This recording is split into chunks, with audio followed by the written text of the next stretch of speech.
তাহলে আল্লাহ রাসূল সাল্লাল্লাহু আলাইহি ওয়াসাল্লাম আমাদেরকে যেটা দিয়ে গেছে সেটাই ইসলাম, এটা আমরা সকলেই মানি।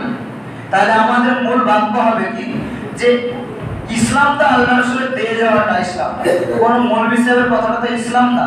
তাহলে ও হানাফি হোক, ফারাজি হোক, আহলে হাদিস হোক, কাদিয়ানী হোক, দেওবন্দি হোক, সে এক কথায় যে মাযহাবের অনুসারী হোক না কেন, তাদেরকে আমরা বিনয়ের সঙ্গে বলবো যে দেখো আমরা তো ইসলামের অনুসারী, দেখো আমরা তো আল্লাহ রাসূল সাল্লাল্লাহু আলাইহি ওয়াসাল্লামকে রাসূল হিসেবে মেনে চলি, বা আল্লাহ রাসূলের দিয়ে যাওয়াটা ইসলাম।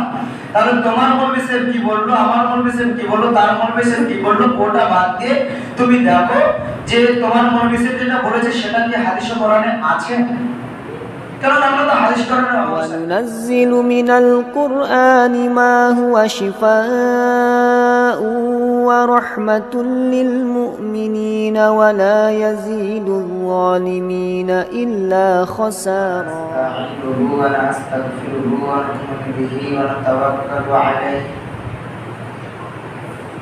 ونعوذ بالله من شرور أنفسنا ومن سيئات أعمالنا. من يهده الله فلا مضل له ومن يضلله فلا هادي له. وأشهد أن لا إله إلا الله وأشهد أن محمدا عبده ورسوله. أما بعد فإن خير الحديث كتاب الله وخير الهدي هدي محمد صلى الله عليه وسلم وشر الأمور محدثاتها وكل محدثة بدعة وكل بدعة ضلالة وكل ضلالة في النار. أما بعد فأعوذ بالله من الشيطان الرجيم. بسم الله الرحمن الرحيم. قاف والقرآن المجيد بل عجبوا أن جاءهم منذر منهم فقال الكافرون هذا سحر عظيم. أإذا متنا وكنا ترابا ذلك رجع بعيد. قد علمنا ما تنقص الأرض منهم وعندنا كتاب حفيظ. بل كذبوا بالحق لما جاءهم فهم في أمر مريج.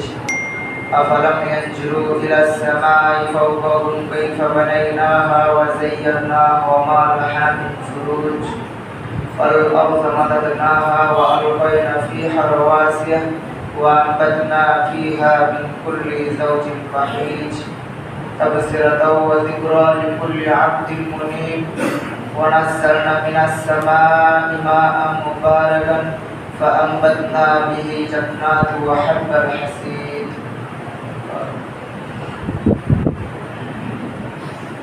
الحمد لله رب العالمين الرحمن الرحيم مالك يوم الدين. أشهد أن لا إله إلا الله وحده لا شريك له وأشهد أن محمدا عبده ورسوله. أما بعد فإن خير الحديث كتاب الله وخير الهدي هدي محمد صلى الله عليه وسلم وشر الأمور محدثاتها وكل محدثة بدعة وكل بدعة ضلالة وكل ضلالة في النار. أما بعد أعوذ بالله من الشيطان الرجيم. بسم الله الرحمن الرحيم. وأقيموا الصلاة وآتوا الزكاة واركعوا مع الراكعين. بلغوا عني ولو آية. عن مالك بن أنس قال رسول الله صلى الله عليه وسلم تركت فيكم أمرين لن تضلوا ما تمسكتم بهما كتاب الله وسنة رسوله. সমস্ত প্রশংসা গুণগান অনুকীর্তন সেই মহান আল্লাহ সুবহানাহু ওয়া তাআলা, যিনি আমাদেরকে সর্বশ্রেষ্ঠ করে সৃষ্টি করেছেন কিনার প্রশংসা করে বা শুকরিয়া জ্ঞাপন করে আমরা কোনোদিনও শেষ করতে পারি এবং পারবো না। তাই কিনার শিখানো সংক্ষিপ্ত ভাষায় সকলে শুকরিয়া জ্ঞাপন করি। সকলে অন্তরের অন্তঃস্থল থেকে একবার জোরে সোরে বলি আলহামদুলিল্লাহ। এর পরে পরে শিশনবী হযরত মুহাম্মদ সাল্লাল্লাহু আলাইহি ওয়াসাল্লাম, যিনার মাধ্যমে আল্লাহ সুবহানাহু ওয়া তাআলা আমাদেরকে দ্বীন ইসলাম পরিপূর্ণরূপে দান করেছেন, যিনার অক্লান্ত পরিশ্রমের ফলে আজ ইসলাম বিকশিত হোক। সকলেই বলি আল্লাহুম্মা আমিন, আল্লাহুম্মা সাল্লি আলাইহি, আল্লাহুম্মা বারিক আলাইহি। আজকে আমি আপনাদের সামনে যে বিষয়টি নিয়ে আলোচনা করার ইচ্ছা করেছি, বিষয়টি আমরা কয়েকদিন যাবৎ সপ্তাহে বা প্রতিদিনের ন্যায় যে আমরা ক্লাস করি, এসব প্রতিদিন যে আমরা ক্লাস করি ছোট্ট ছোট্ট টুকরো টুকরো ভাবে, সেই আলোচনারই বা সেই ক্লাসগুলোরই সম্পূর্ণরূপে একটি আলোচনা আমরা করতে চাই। সেদিকে লক্ষ্য করে আজকের আলোচ্য বিষয় সালাত আদায়ের পরিপূর্ণ এবং সালাত আদায়ের সঠিক পদ্ধতি। এই বিষয়ে বলতে গেলে একটা হাদিস না বললেই নয়। আল্লাহ রাসূল সাল্লাল্লাহু আলাইহি ওয়াসাল্লাম বলেছেন, সল্লু কামা রাআইতুমুনি উসাল্লি, তোমরা সালাত আদায় করো সেইভাবে যেভাবে সালাত আদায় করতে আমাকে দেখেছো। তো হাদিসটি যে প্রসঙ্গে এসেছে সেই প্রসঙ্গটি হচ্ছে, আল্লাহ রাসূল সাল্লাল্লাহু আলাইহি ওয়াসাল্লাম একদিন মসজিদে নববীতে বসে আছেন। ইতিপূর্বে আপনারা হাদিসটি এই জুম্মার আলোচনাটি কয়েকবার শুনেছেন। আবারও বলি, আল্লাহ রাসূল মসজিদে নববীতে একদিন বসে আছেন। একজন ব্যক্তি এসে সালাত আদায় করলেন। সালাত শেষে আল্লাহ রাসূল সাল্লাল্লাহু আলাইহি ওয়াসাল্লামকে এসে সালাম করলেন। তা আল্লাহ রাসূল বলছেন যে তুমি সালাত আদায় করো, আমি দেখছি তুমি এখনো সালাত আদায় করো। ওই ব্যক্তিকে পুনরায় আবারও সালাত আদায় করলেন, এসে আল্লাহ রাসূলকে আবারও সালাম করলেন। আল্লাহ রাসূল আবারও বলছেন তুমি সালাত আদায় করো, আমি দেখছি যে তুমি এখনো সালাত আদায় করোনি। লোকটি পুনরায় সালাত আদায় করলেন। তৃতীয়বার সালাত শেষে এসে যখন লোকটি সালাম করলেন, তখন আল্লাহ রাসূল একই বাক্য বললেন। আল্লাহ রাসূল যখন একই বাক্য বললেন, তখন ওই ব্যক্তির সাথে আলোচনার ক্ষেত্রে আল্লাহ রাসূল সাল্লাল্লাহু আলাইহি ওয়াসাল্লাম এই হাদিসটি বললেন, সল্লু তোমরা সালাত আদায় করো সেভাবে যেভাবে আমাকে দেখেছো। তো আমাদেরকে সালাত আদায় সেভাবেই করতে হবে যেভাবে আল্লাহ রাসূল সাল্লাল্লাহু আলাইহি ওয়াসাল্লাম করেছেন। যদি আমরা সেই প্রসঙ্গে সালাত আদায় না করি, আল্লাহ রাসূল সাল্লাল্লাহু আলাইহি ওয়াসাল্লাম যেভাবে করেছেন, তাহলে ওই হাদিস অনুযায়ী আমাদের সালাত হবে না। যদিও কবুল করার মালিক একমাত্র আল্লাহ সুবহানাহু ওয়া তাআলা। আলোচনার মধ্যে একটি কথা, বাচ্চারা বেশ উঠাচড়া করছে, বাইরে যাচ্ছে এধারে যাচ্ছে, এগুলো করা যাবে না। উঠা বসা করা এগুলো ঠিক নয়। বাচ্চাদেরকে বিনয়ের সঙ্গে নম্রতার সঙ্গে আমরা আদেশ করব যে তোমরা উঠাচড়া নড়াচড়া না করে সুন্দরভাবে এক জায়গাতেই বসে থাকো। বারবার এরকম ওঠা নড়া এটা দৃষ্টিকটু, এটা করা উচিত নয়। আর আমরা বড়রা যারা আছি, আমরা বসে থাকবো, খুতবাটাই শুনবো, আমরা তেমন কিছু করবো না, এমনকি কথা বলবো না। বিশেষ করে কথা বলা যাবে না, এটা একটা নামাজের অন্তর্ভুক্ত। খুতবা চলা অবস্থায় যদি আপনি কথা বলেন, তো নামাজ চলাকালীন কথা বলা হবে, খুতবা চলাকালীন কথা বলা সে একই অবস্থা। অতএব নামাজ পড়তে পড়তে যখন কথা বলে নামাজ ভেঙে যায়, আবার তারপর থেকে নতুনভাবে শুরু করতে হয়, ঠিক তেমনি এটা একই জিনিস। অতএব ইধার উধার বারবার তাকাতে থেকে উচিত নয়। নামাজ যেভাবে পড়তে হয় সেইভাবেই খুতবাটা শুনতে হবে। মহিলাদেরকেও একই রকমের আদেশ করব। বাচ্চা থাকলে বিনয়ের সঙ্গে নম্রতার সঙ্গে বাচ্চাগুলোকে নিজের কাছে রাখবেন। বেশি আপনারা কথা বলাবলি করবেন না, বাচ্চাদেরকে কাছে রাখার চেষ্টা করবেন। হ্যাঁ, যেটা আলোচনা করছিলাম, আল্লাহ রাসূল সাল্লাল্লাহু আলাইহি ওয়াসাল্লাম যে আলোচনা করলেন বা যে কথা বললেন যে তোমরা সালাত আদায় করো সেভাবে যেভাবে আল্লাহ রাসূলকে দেখেছো। এটা কোন একজন সাহাবী বলেছেন আল্লাহ রাসূলের কথা। তো বলার কথা আমাদেরকে সেম পদ্ধতিতে চলাতে দেখি যে আমরা সকলেই মুসলিম, আমরা প্রত্যেকেই কিন্তু হাদিস ও কোরআনের অনুসরণ করি, আল্লাহ রাসূল সাল্লাল্লাহু আলাইহি ওয়াসাল্লামের অনুসরণ করি। কেমন? আল্লাহ রাসূলকে আমরা মানি না ঈশ্বর হিসাবে, প্রভু হিসাবে, আল্লাহ রাসূলকে অনুসরণ করি, ফলো করি যেমন আল্লাহ রাসূল বলেছেন। আল্লাহ তাআলার পক্ষ থেকে আল্লাহ রাসূলের কাছে যেগুলো নাজিল হয়েছে সেগুলো আল্লাহ রাসূল বলেছেন, আর যেগুলো আল্লাহ রাসূল বলেছেন সেগুলোকে আমরা মেনে চলি। এবার কথা হচ্ছে আল্লাহ রাসূল সাল্লাল্লাহু আলাইহি ওয়াসাল্লামকে মেনে চলা বা আল্লাহ রাসূলের কথাগুলোকে অনুসরণ করার নাম হচ্ছে ইসলাম। তার বাইরে অন্য কিছু করা যাবে না। যদি আমরা করি তাহলে আমরা ইসলামকে পরিপূর্ণরূপে মানি না, আমরা বাইরের কিছু জিনিস মানি। আল্লাহ রাসূল সাল্লাল্লাহু আলাইহি ওয়াসাল্লাম বলেছেন, আন মালিক বিন আনাস ক্বালা রাসূলুল্লাহ সাল্লাল্লাহু আলাইহি ওয়াসাল্লাম, মালিক বিন আনাস রাদিয়াল্লাহু তাআলা আনহু হতে বর্ণিত, তিনি বলেন রাসূলুল্লাহ সাল্লাল্লাহু আলাইহি ওয়াসাল্লাম বলেছেন, তারাকতু ফিকুম আমরাইন লা তাযিল্লু মা তামাসসাকতুম বিহিমা কিতাবাল্লাহি ওয়া সুন্নাত রাসূল। মালিক বিন আনাস রাদিয়াল্লাহু তাআলা আনহু হতে বর্ণিত, তিনি বলেন রাসূলুল্লাহ সাল্লাল্লাহু আলাইহি ওয়াসাল্লাম বলেছেন, আমি তোমাদের মাঝে দুইটি জিনিস রেখে যাচ্ছি, তোমরা যতদিন পর্যন্ত এই দুইটি জিনিসকে দৃঢ়ভাবে ধরে থাকবে ততদিন পর্যন্ত তোমাদেরকে কেউ গুমরাহ বা পথভ্রষ্ট করতে পারবে না। সেই জিনিস দুটি কি? কিতাবাল্লাহ মানে আল্লাহর কিতাব তথা পবিত্র আল কোরআন, ওয়া সুন্নাত রাসূল এবং রাসূলুল্লাহ সাল্লাল্লাহু আলাইহি ওয়াসাল্লামের সহিহ হাদিস। এই দুটি জিনিস আল্লাহ রাসূল আমাদের জন্য রেখে গেছে। আর শুধু রেখে যাননি, আল্লাহ রাসূলের আদেশ, এটা একটা হাদিস। আল্লাহ রাসূল আমাদেরকে আদেশ করছেন, আল্লাহ রাসূল আমাদেরকে বলছেন যে তারাকতু ফিকুম আমরাইন লান তাযিল্লু মা তামাসসাকতুম বিহিমা কিতাবাল্লাহি ওয়া সুন্নাত রাসূল। আমি তোমাদের মাঝে দুটি জিনিস রেখে গেলাম, তোমরা যতদিন পর্যন্ত এই দুটি জিনিসকে ধরে থাকবে ততদিন তোমাদেরকে কেউ গুমরাহ বা পথভ্রষ্ট করতে পারবে না। আল্লাহ রাসূলের এই হাদিসের দিকে ফলো করা আমাদের কাজ। কেমন? কালকে একটি প্রসঙ্গ আমাদের মধ্যে উঠেছে, যদিও আমরা সেটাকে বিনয়ের সঙ্গে আলোচনা করেছি, আবার একবার বলি, আমরা সকলেই শুনবো। দেখেন, আপনারা হচ্ছেন সাধারণ মানুষ। এক নম্বর কথা, প্রত্যেকটা মানুষের ভুল আছে।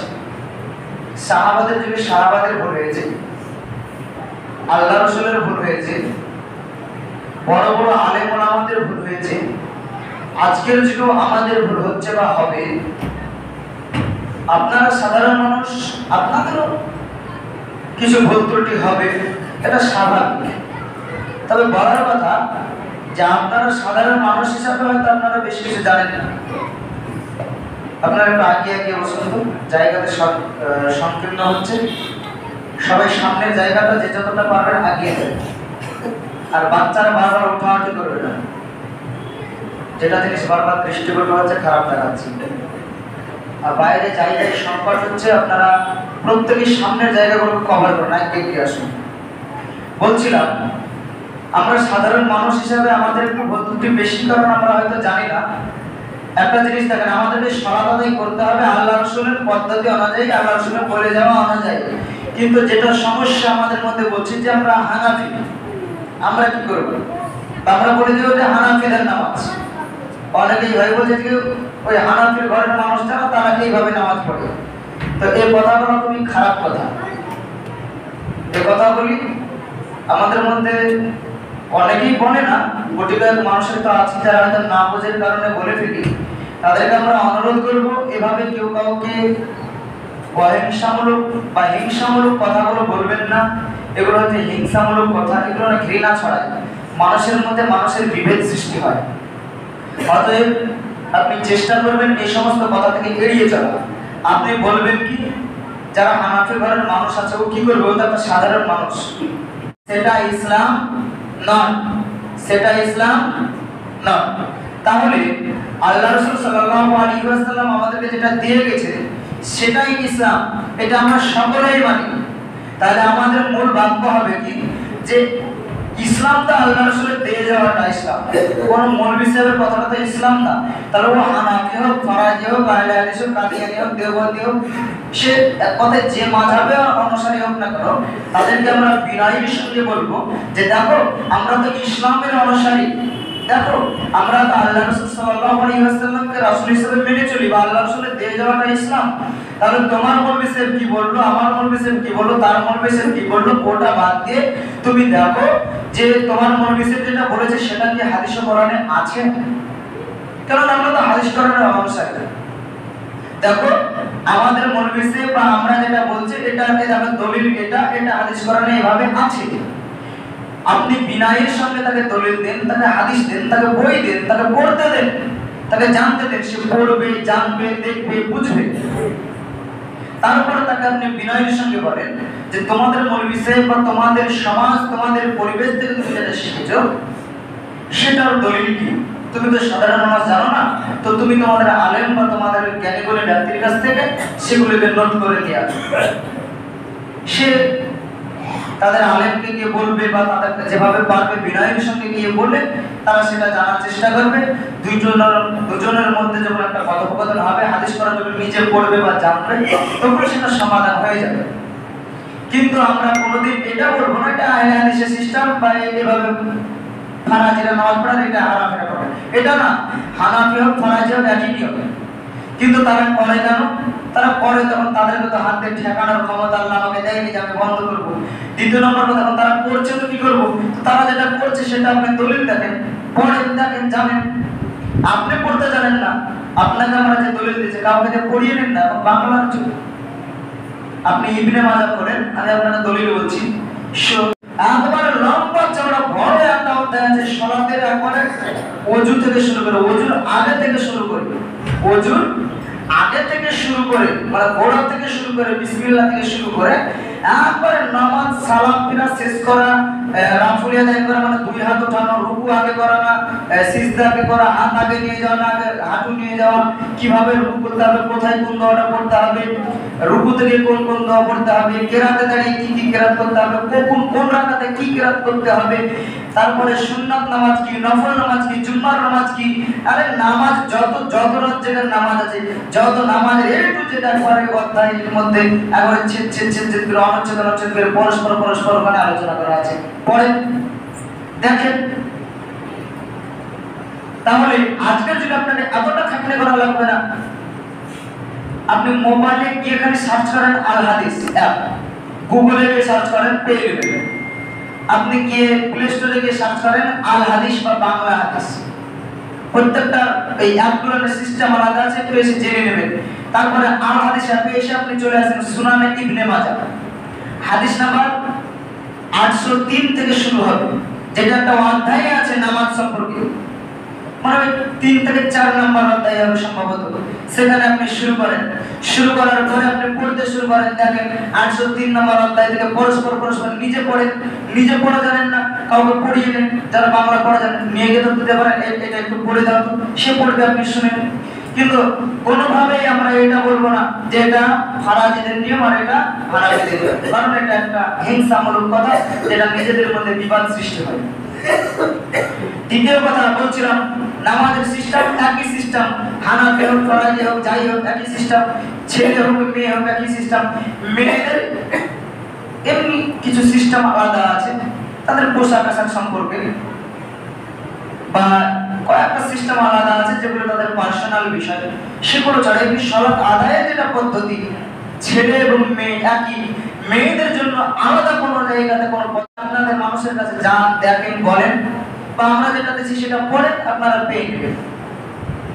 এটা হচ্ছে আমাদের মধ্যেকার একটা কাজ, আমাদের মধ্যে যেটা আমাদের সিস্টেম, আমাদের মধ্যে যে কিছু সিস্টেমে ভুল রয়েছে, এই ভুল সিস্টেম, মানে আমরা বলি এটা হানাফিদের নিয়ম, এটা ফরজিদের নিয়ম, তারপরে হানাফিরা হানাফির নিয়মে নামাজ পড়বে, ফারাজিরা ফারাজির নিয়মে নামাজ পড়বে, এই যে কথাগুলো আমাদের মধ্যে প্রচলিত আছে, এই কথাগুলোকে এতক্ষণ ধরে আমি ভাঙছি।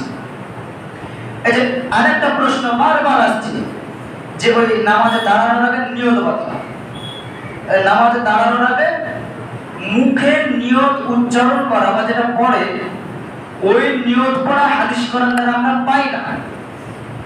যেটা দলিল হাদিস কোরআনে নেই সেটা আমরা করি না বা আপনাদেরকে করার জন্য বলতে পারি না। এখন আপনারা করেন, তাহলে যদি আপনারা করেন, আপনাদেরকে যারা করিয়েছে তাদের কাছে গিয়ে আপনারা বলেন যে এটা যে করব, তোমার মুখের কথা তো আমি করতে পারি না, এটা যে আল্লাহ রাসূল করেছেন, কারণ আমরা তো মেনে চলি আল্লাহ রাসূলকে, এটা যে আল্লাহ রাসূল করেছেন বা আল্লাহ রাসূল যে এই কথাটা বলেছেন নামাজে দাঁড়ানোর আগে, তার প্রমাণ দাও। এবার সে যেটা দেবে সেটা আপনি নোট করেন, ও যেটা বলবে সেটাকে আপনি লিখেন বা কথাটাকে রেকর্ডিং করেন, রেকর্ডিং করে নিয়ে আসেন আমাদের কাছে, আমরা তখন দেখছি সেটা। কিন্তু আমরা এটাকে নিয়ে বেশি বাড়াবাড়ি, নিজেদের মধ্যে হিংসা বা বিদ্বেষমূলক কোনো মন্তব্য ছড়াবো না। আমরা বিনয়ের সঙ্গে হাদিস ও কোরআনের সঙ্গে আমরা চলবো, হাদিস ও কোরআন ভিত্তিক আমরা জীবনযাপন করবো। কেননা কোনো মৌলভী সাহেবের কথাতে ইসলাম চলে না, সে যে মাযহাবেরই মানুষ হোক না কেন, তার কথাতে ইসলাম চলে না। ইসলাম চলে আল্লাহ ওয়া আল্লাহ রাসূলের কথা অনুযায়ী। তার দলিল আমরা প্রথমেই বলেছি, আল্লাহ রাসূল নিজেই বলছেন, তারাক্তু ফিকুম আমরাইন লা তাযিল্লু মা তামাসসাকতুম বিহিমা কিতাবাল্লাহি ওয়া সুন্নাতুর রাসূল। আল্লাহ রাসূল বলেন, আমি তোমাদের মাঝে দুইটি জিনিস রেখে যাচ্ছি, এক কিতাব আল্লাহ মানে আল্লাহর কিতাব, ওয়া সুন্নাত রাসূল এবং রাসূল সাল্লাল্লাহু আলাইহি ওয়াসাল্লামের সহিহ হাদিস। তোমরা যতদিন পর্যন্ত এই দুটি জিনিসকে দৃঢ়ভাবে ধরে থাকবে ততদিন তোমাদেরকে কেউ দলে দলে পথ ভ্রষ্ট করতে পারবে না। তাহলে আপনি যে যেটা যাহা ইচ্ছা বললে তার হয়ে যাবে না, ও যে ওটা বলছে ওর বলার পেছনে এটাও তো প্রমাণ করতে হবে যে আল্লাহ রাসূল সাল্লাল্লাহু আলাইহি ওয়াসাল্লাম এইভাবে করতেন। যখন সে আল্লাহ রাসূলের কথা অনুযায়ী প্রমাণ করতে পারবে তখন আপনি মানবেন, কারণ এটা আল্লাহ রাসূলের তাই। যদি সে সেটা প্রমাণ করতে না পারে তাহলে তার সেটা নিজের ব্যক্তিগত মত, আর কোনো ব্যক্তিগত মতে ইসলাম চলে না। স্পষ্ট রূপে আমরা এটা বলতে চাই যে মানুষের ব্যক্তিগত মত, সেই ব্যক্তিগত মত অনুযায়ী ইসলাম চলে না, ইসলাম চলে আল্লাহ ওয়া আল্লাহ রাসূলের কথা অনুযায়ী। অতএব আমরা যেটা বলছিলাম সালাত আদায় আমরা কিভাবে করব, আমরা যেটা প্র্যাকটিক্যাল আলোচনা করেছি, প্র্যাকটিক্যাল একে একে আমরা আলোচনা করেছি, ছেলে এবং মেয়ে আলাদা আলাদা ভাবে, যেটা ইনশাআল্লাহ এমনিতেই কোনো সাময়িক সমস্যা ছাড়া এই সফর প্রতিদিনই হয়। কিন্তু আমরা অনেকেই সময় দিতে পারি না বা বুঝতে পারি না। চেষ্টা করব আমরা আল্লাহর রাস্তে একটু সময় ম্যানেজ করা, যারা পারি না তারা আমরা ফ্রি সময়ে আমরা জানার চেষ্টা করব। তবে বলছিলাম প্র্যাকটিক্যাল আমরা যেটা সালাতের প্রসঙ্গে সালাত প্রসঙ্গে আলোচনা করছি, আপনাদেরকে আমরা বলছি বারবার যে আপনারা আজকের যুগে আপনাকে 4000-5000 টাকা খরচ করে বই কিনতে হবে না। আপনি একটা মিসকাত শরীফ যখন কিনতে যাবেন, এক খণ্ড বাংলায় যে মিসকাত শরীফগুলো সেগুলো আপনি যখন কিনতে যাবেন তখন আপনার প্রায় 3500 টাকা 4000 টাকা দাম চলে আসবে। আপনি একটা বুখারি কিনতে যাবেন, সেম 3500-4000 টাকা দাম চলে আসবে। আপনি যখন একটা ইবনে মাজাহ কিনতে যাবেন সেরকম দাম চলে আসবে। তাহলে এত টাকা খরচ করে আজকের যুগে আপনি একটা সাধারণ মানুষ বই কিনবেন না, এটাই স্বাভাবিক। তাহলে এই যুগে এসে আপনার জন্য এটা যদি সহজ হয়ে গেছে, আপনি গুগল প্লে স্টোরে গিয়ে খালি লেখেন আল হাদিস, বাংলায় অথবা ইংলিশে জাতি লিখতে পারবেন, তাতেই চলে আসবে। গিয়ে আপনি হাদিসগুলো দেখেন, একটা একটা করে নিজে নিজে পড়েন। আপনাকে যে ব্যক্তি শিখাচ্ছেন তাকে আপনি এটা তুলে ধরেন যে তোমরা যে এটা বলছো মৌলভী সাহেব, আপনারা যেটা বলছেন যে এইভাবে নামাজ পড়তে হবে, তাই এই হাদিসে যে এটা আছে এটা কি বলছে আমরা তো সাধারণ মানুষ জানি না, আপনি একটু এটা দেখেন। বলা যাবে না? অবশ্যই বলা যাবে। এখন কথা হচ্ছে প্রত্যেকটা মানুষের ভুল আছে। আপনাকে কেন আল্লাহ রাসূল সাল্লাল্লাহু আলাইহি ওয়াসাল্লাম পড়তে বললেন, আল্লাহ তাআলা কেন আগে পড়তে বললেন জানেন? কারণ আপনার মধ্যে যদি বিদ্যা থাকে তাহলে আপনার যখন ভুল হবে, যখন আপনি আপনার কাছে শয়তান আছে তখন আপনার দ্বারা ভুল হয়ে গেছে, শয়তান এসেছে, শয়তান আপনাকে স্পর্শ করেছে, আপনার দ্বারা ভুল হয়ে গেছে, হতে পারে এটা স্বাভাবিক। কিন্তু ভুল হয়ে যাওয়ার পরে যখন শয়তান আপনার কাছ থেকে চলে গেছে তখন আপনি বুঝতে পারছেন যে এটা আমার দ্বারা ভুল হয়েছে। ওই বুঝতে পারা যায় শিক্ষার মাধ্যমে, ওই বুঝাতে বোঝায় শিক্ষার মাধ্যমে। যদি আপনার মধ্যে বিদ্যা থাকে, যদি আপনার মধ্যে শিক্ষা থাকে তাহলে আপনি বুঝতে পারবেন। যদি আপনার মধ্যে শিক্ষা বা বিদ্যা না থাকে তাহলে আপনি বুঝতেই পারবেন না যে আমার ভুল হয়েছে। তাই একজন জ্ঞানী মানুষের দ্বারা ভুল না হওয়া বা একজন জ্ঞানী মানুষের দ্বারা এরকম ভুল, এই কথাটা আমাদের ভাবাটা অসম্ভব, এটা ভাবাটা ভুল। একজন জ্ঞানী মানুষেরও ভুল হয়, একজন সাধারণ মানুষেরও ভুল হয়, কিন্তু দুজনের পার্থক্য কি? একজন জ্ঞানী মানুষ সে ভুল যখন করার করে ফেলে পরে বুঝতে পারে যে এটা আমার দ্বারা ভুল হয়েছে, আর একজন সাধারণ মানুষ সে যখন ভুল করে সে পরে আর বুঝতে পারে না যে না এটা আমার দ্বারা ভুল হয়েছে। সে নিজের জায়গাতেই অটল থাকে যে না আমি ঠিক। নিজের ভুল মানতে চায় না বা নিজের ভুল বুঝতেই পারে না, না মানার কারণ যে বুঝতে পারে না, এটা যে তার দ্বারা ভুল সেটা সে বুঝতেই পারে না, তো মানবে কি? সে ভাবে যে না আমি ঠিকই আছি। এই হচ্ছে ব্যাপার। তাই বলছিলাম আল্লাহ রাসূল সাল্লাল্লাহু আলাইহি ওয়াসাল্লাম এইজন্যই প্রথমে আপনাকে শিক্ষার ব্যাপারে বলেছেন, এইজন্যই। তাই আমি আপনাকে যেটা বারবার বলছিলাম সেটা হচ্ছে সালাত আদায়ের পদ্ধতি ছেলে এবং মেয়ে একই।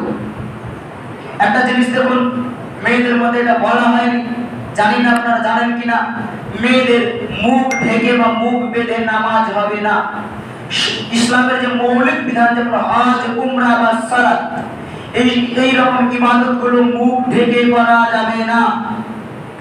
যারা মেয়েরা আছেন, যদি আপনারা ওই নেকাবটা পরে আছেন মুখের উপরে, তাহলে সেটাকে তুলে দিতে হবে, সম্পূর্ণ মুখ খালি রাখতে হবে, মুখ বেঁধে রেখে নামাজ হবে না। যদি নামাজ আপনারা এই অবস্থাতে যদি লোক হঠাৎ চলে আসে, যে যার সঙ্গে বিবাহ জায়েজ বা গায়ের মাহরাম এরা যদি চলে আসে, তাহলে কি করবেন? এমনিতেই একটা ওড়না বা একটা চাদর বা শাড়ি যেটা আপনার মাথাতে থাকে, সেটাকে মাথার উপর থেকে সামনের দিকে লটকে দিতে হবে। কিন্তু সুতো দিয়ে আমরা যেটাকে বেঁধে রাখি, এইরকম বেঁধে রাখা যাবে না বা গার্ডার সিস্টেম করা যাবে না। এমনিতেই উপর থেকে সামনের দিকে লটকে দিতে হবে, কিন্তু বেঁধে রাখা যাবে না। মুখ বেঁধে নামাজ পড়া যাবে না। কেন? মুখ বেঁধে নামাজ পড়ে মাজুসিরা মুখ ঢেকে ইবাদত করে, মাজুসি তথা আগুন পূজারীরা। অতএব ওই মুখ ঢেকে ইবাদত করা যাবে না। এটা ছেলে এবং মেয়ে উভয়ের ক্ষেত্রে। কেন? আমরা বারবার বলছিলাম মেয়েদের জন্য আলাদা কোনো পদ্ধতি নেই। এরকম এটাই আল্লাহ রাসূল বলেছেন একই বাক্যে, মুখ ঢেকে নামাজ পড়া যাবে না বা মুখ ঢেকে ইসলামের মৌলিক কোনো ইবাদত করা যাবে না। এবার মহিলাদের তো মুখ ঢেকে রাখতে হবে।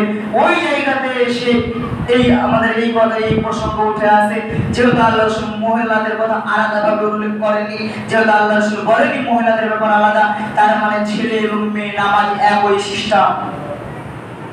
সেজদাতে যাবেন একই সিস্টেম, রুকুতে যাবেন একই সিস্টেম। যেটা আমরা বারবার বলছি, প্র্যাকটিক্যাল নামাজে আমরা করে যাচ্ছি। আমরা এখন শুধুমাত্র এতটুকু আলোচনা করতে চাই, এখানে মেম্বারে দাঁড়িয়ে আর আপনাকে প্র্যাকটিক্যাল কিছু বলছি না বা দেখাচ্ছি না।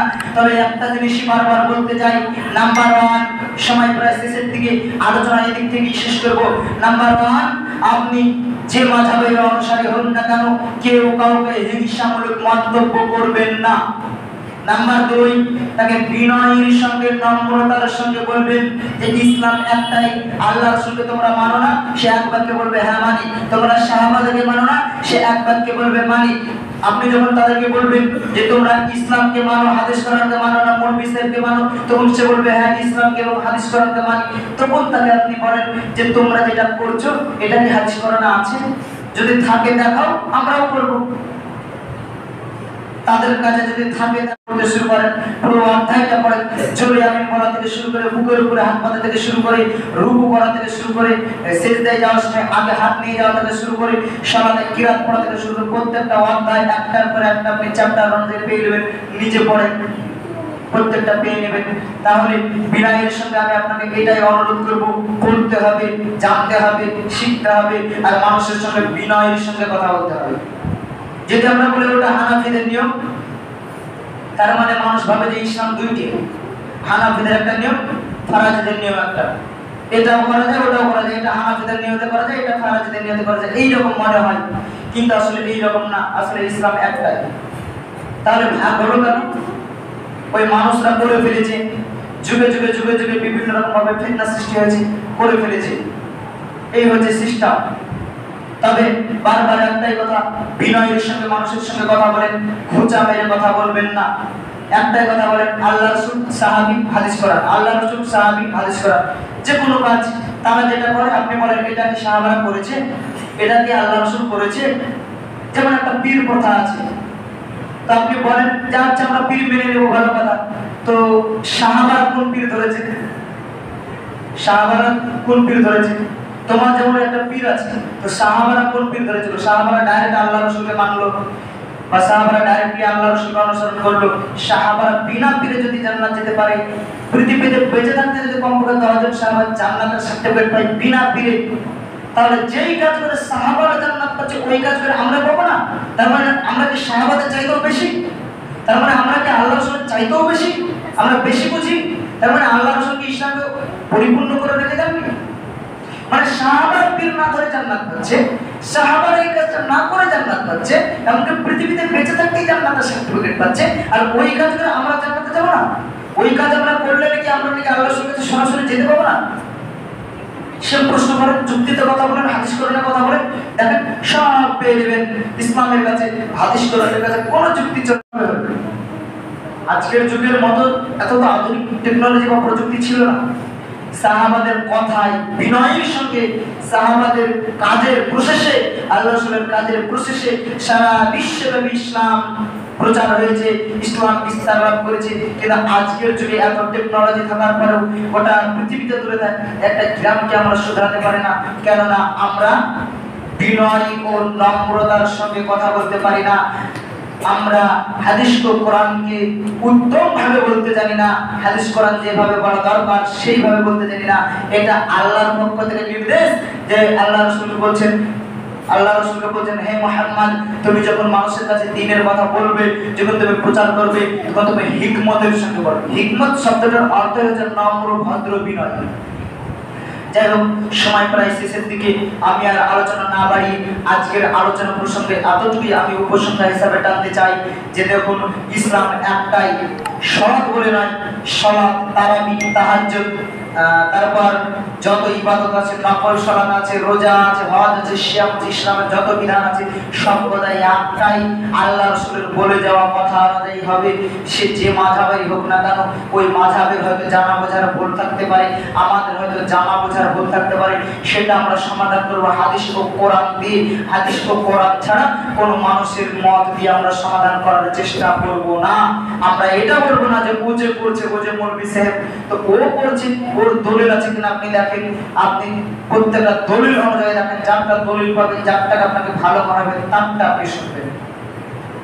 তাই আজকের আলোচনা সম্পর্কে এতটুকুই। পরিশেষে আল্লাহর কাছে দোয়া করি, হে আল্লাহ, তুমি আমাদেরকে সঠিকভাবে জানা ও বোঝার তৌফিক দান করো, আমিন। হে আল্লাহ, সঠিক পদ্ধতিতে সঠিক তরিকায় সালাত আদায় করার তৌফিক দান করো, আমিন। এছাড়াও ইসলামের পরিপূর্ণ যে হুকুমগুলো রয়েছে সেগুলো যেন আমরা সঠিক পদ্ধতিতে সঠিকভাবে করতে পারি, আমিন। হে আল্লাহ, আমরা বিনয়ের সঙ্গে দাওয়াত তাবলীগের কাজ করতে পারি, আমিন। এবারে আজকের সংক্ষিপ্ত আলোচনা শেষ করছি। আল্লাহুম্মা সাল্লি আলা মুহাম্মাদ ওয়া আলা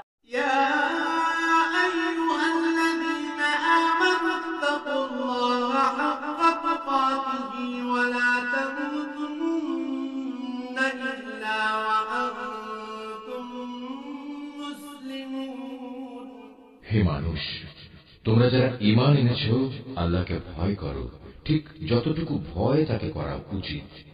আল্লাহর কাছে সম্পূর্ণ আত্মসমর্পণকারী না হয়ে তোমরা কখনো মৃত্যুবরণ করো না।